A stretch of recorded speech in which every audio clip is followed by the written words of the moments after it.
میرے دوست تھے ڈاکٹر علیم الدین شکاگو میں، اللہ عالم اب ہیں نہیں ہیں، چونکہ میں بھی 10-12 سال ہو گئے کہیں نہیں گیا نا پھر،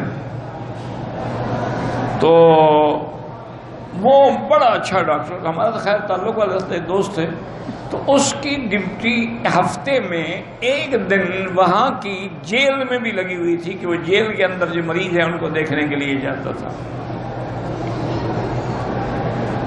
اس نے خود سنا ہے، اس نے کہا جی میں ایک دن گیا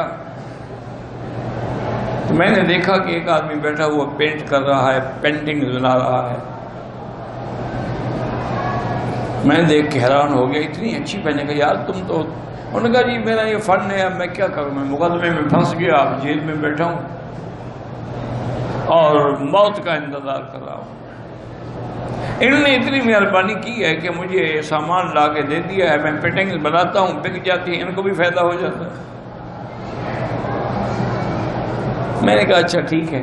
اگلے ہفتے جب میں گیا تو میں کعبۃ اللہ کا ایک بڑا اچھا پورٹریٹ لے گیا، میں نے کہا یار مہربانی کرو، یہ میرے پاس فوٹو تو ہے کاغذ والا، لیکن اس کی پینٹنگ بنا دو کسی لکڑی پر تاکہ میں گھر میں ہمیشہ ان کا ٹھیک چھوڑ جاؤ۔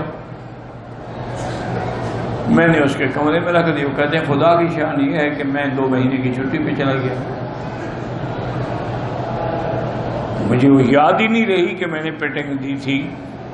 2 مہینے کے بعد جب میں آیا، میں پھر ڈیوٹی پہ جیل گیا تو میں نے دیکھا کہ وہ کھڑا ہوا نماز پڑھ رہا۔ میں نے کہا یہ تو کافر تھا، یہ کیسے نماز پڑھ رہا ہے؟ بہرحال میں نے انتظار کی، نماز سے فارغ ہوا، میں نے کہا بھائی اس نے کہا یار یہ تم نے کیا تصویر مجھے دی تھی، میں جب بنانے بیٹھتا تھا میں اس کو دیکھتا تھا، یہ میرے دل میں اتر گئی، آخر میں نے کلمہ پڑھ لیا۔ میں اب مسلمان ہو گیا ہوں، تم ایک مہربانی کرنا، مجھے پھانسی تو دیں گے، نہیں چھوڑیں گے، لیکن میرا کم سے کم جنازہ اور تجہیز تکفین اور اسلامی طریقے سے مسلمانوں کے قبرستان میں مجھے دفن کرا دینا۔ میں نے کہا یہ میرا تمہارا سوال ہے۔ تصویر دیکھ کے لوگ مسلمان ہو گئے، تم کعبے میں آ کے بھی اسی طرح کھڑے ہو، کبھی ہوٹل میں نماز پڑھ رہے ہو، کبھی حرم کے باہر کھڑے ہو کے سگریٹیں پی رہے ہو، کبھی لوگوں کے فوٹو بنا رہے ہو،